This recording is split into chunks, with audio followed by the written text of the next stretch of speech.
نہیں یہ تو ایک ویلکم جو ہے ایک ہوئی ہے اس میں، it's a welcome thing, welcome ہو گیا ہے، اس کا ہم ویلکم کرتے ہیں، کیونکہ اس سے پی ڈی پی کا جو سٹینڈ رہا ہے ہمیشہ، خاص کر مفتی سعید صاحب کا، کہ جموں کشمیر میں اگر حالات کو درست کرنا ہے، ہمیشہ کے لیے یہاں آپ کو امن قائم کرنا ہے، تو ہمیں جو پاکستان کے ساتھ ڈائلاگ کی جو ہے کھڑکی ہمیشہ کھول کے رکھنی ہے، نیگوسیشنز کرنے ہیں، اس کے بغیر کوئی چارہ ہی نہیں ہے۔ نہ صرف مفتی صاحب، ایون واجپئی جی سیٹ کہ آپ اپنے دوست بدل سکتے ہیں، ہمسائے نہیں بدل سکتے ہیں۔ تو یہ اچھی بات ہے کہ اگر آر ایس ایس کے جنرل سیکرٹری نے یہ بات کہی ہے کہ ہمیں پاکستان کے ساتھ بات چیت کرنی چاہیے، اس کے بغیر کوئی چارہ بھی نہیں ہے۔ آپ نے دیکھا کہ ایران جیسا ایک چھوٹا سا ملک، دوسری طرف سے امریکہ اتنا بڑا سپر پاور،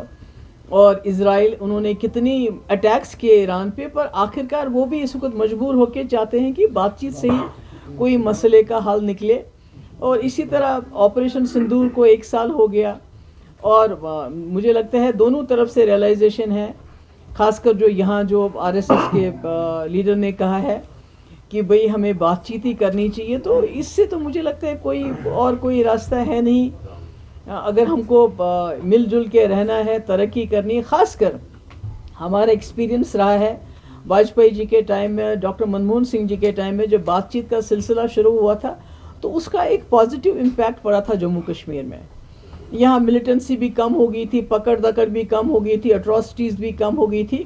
آج بھی جموں کشمیر میں گھٹن ہے، سرویلنس ہے، ملازموں کو، خاص کر جو کشمیری مسلمان ہیں، ان کو نوکریوں سے برطرف کیا جاتا ہے اینٹی نیشنل کے نام پہ، مکان بلڈوز کیے گئے اینٹی نیشنل کے نام پہ۔ ہمارے انسٹیٹیوشنز، ابھی سراج العلوم لیٹسٹ مثال ہے، ہمارے اسکولز، ان کو they are being shut down in the name of کہ جی anti national, there is something anti national about it.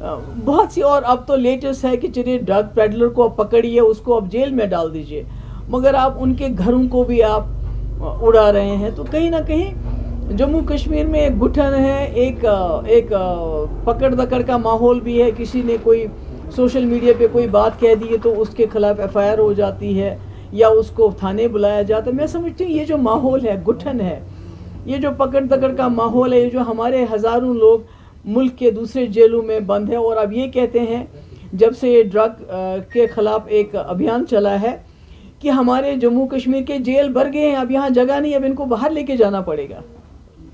تو میں سمجھتی ہوں کہ یہ خالی ہر چیز کے لیے پکڑ دکڑ، جیل، سزا، U A P A, P S A, اس کے بغیر کچھ رکھا ہی نہیں ہے۔ تو مجھے امید ہے اگر دونوں ملکوں کے بیچ میں بات چیت ہوتی، جو کہ میں نے سنا ابھی کچھ دن پہلے رپورٹس بھی آئی تھی کہ 2-3 مہینے سے ہمارے جو ریٹائرڈ جنرلز ہیں، ریٹائرڈ ڈپلومیٹس ہیں، اور پاکستان کے جنرل اور ریٹائرڈ ڈپلومیٹس کے بیچ میں ایک بات چیت کا سلسلہ جو ہے دوسرے کنٹریز میں شروع ہو گیا ہے۔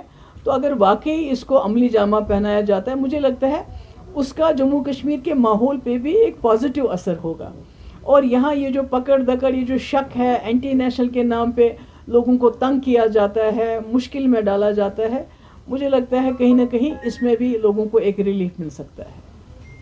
محبوب جی، نیشنل کانفرنس کا یہ آروپ ہے شراب بین کو لے کر کہ مفتی سرکار کے دور میں جو ہے سب سے زیادہ لائسنس جو ہے شراب والوں کو دی گئی، آج جو ہے وہ شراب بین پر جو ہے ہنگامہ کر رہے ہیں، سوال کر رہے ہیں۔ پہلے ان سے یہ سوال پوچھنا چاہیے کہ ان کے دور میں کتنی لائسنس جو ہے ایشو کی گئی ہے۔ دیکھیے، پی ڈی پی کی سرکار 2 بار ہی، دونوں بار الائنس میں تھی۔ ہمارے پاس کبھی اتنی میجورٹی نہیں تھی کہ اگر ہم چاہتے بھی تو اس کو بین کر سکتے۔ آج نیشنل کانفرنس کے پاس 50 ایم ایل اے ہیں تقریباً۔ ان کے خود اپنے ممبر پارلیمنٹ روح اللہ صاحب نے کہا ہے کہ جہاں بھی ہم کمپین کرتے تھے اسمبلی میں، تو ہم اس وقت لوگوں کو بولتے تھے کہ ہم یہاں شراب کی دکانیں بند کر دیں گے۔ یہ ان کے الفاظ ہیں، میرے الفاظ نہیں ہیں۔ اگر ہمارے پاس میجورٹی ہوتی ان کی طرف تو شاید ہم نے کوئی نہ کوئی سٹیپ لیا ہوتا۔ دوسرا، فاروق صاحب نے کہا کہ شیخ صاحب کو بھی بتایا گیا تھا کہ آپ شراب بین کرو، انہوں نے کہا میں نہیں کر سکتا، مجھے ریونیو ملنا چاہیے۔ میں فاروق صاحب سے یہ پوچھنا چاہتی ہوں بڑے باعزت طریقے سے، ہمارا سب سے بڑا ریونیو کا جو سورس ہو سکتا تھا وہ ہمارے پاور پروجیکٹ، اس سے بڑا سورس تو کوئی نہیں ہے جو ہمارے پانی سے پاور پروجیکٹ بنتے ہیں. آپ نے جب آپ یہاں 96 میں وزیر اعلیٰ بنے, عمر صاحب بی جے پی کی سرکار میں وزیر تھے, آپ نے اس وقت 7 پاور پروجیکٹ NHPC کو ہینڈ اوور کر دیے. یعنی آپ نے خود جموں کشمیر کا اثاثہ, جس کے لیے ہمیں شراب کی دکانیں کی ضرورت نہیں پڑتی, آپ نے NHPC کو ہینڈ اوور کیا. اور ابھی کچھ دن پہلے عمر صاحب نے 2 پاور پروجیکٹ دوبارہ NHPC کو ہینڈ اوور کر دیے. بجائے ہم ان سے مانگتے کہ آپ ہمیں ریونیو کمپنسیٹ کرو, ہمارے پاس پاور پروجیکٹ ہوتے تو ہمیں شراب کی دکانیں کھولنے کی ضرورت نہیں پڑتی, بلکہ ہماری بے روزگاری کا مسئلہ بھی حل ہوتا. اور جو 200 یونٹ آپ نے کہا تھا ہم فری بجلی دیں گے, شاید وہ مسئلہ بھی حل ہوتا. تو اگر اس میں ہم پڑے رہیں گے اس نے کیا کیا, اس نے کیا کیا, صرف میرا یہ ہے کہ اگر ہمارے پاس میجورٹی ہوتی تو ہم وہ بہت کچھ کرتے جس پہ آپ یو ٹرن لے رہے ہیں. Thank you so much.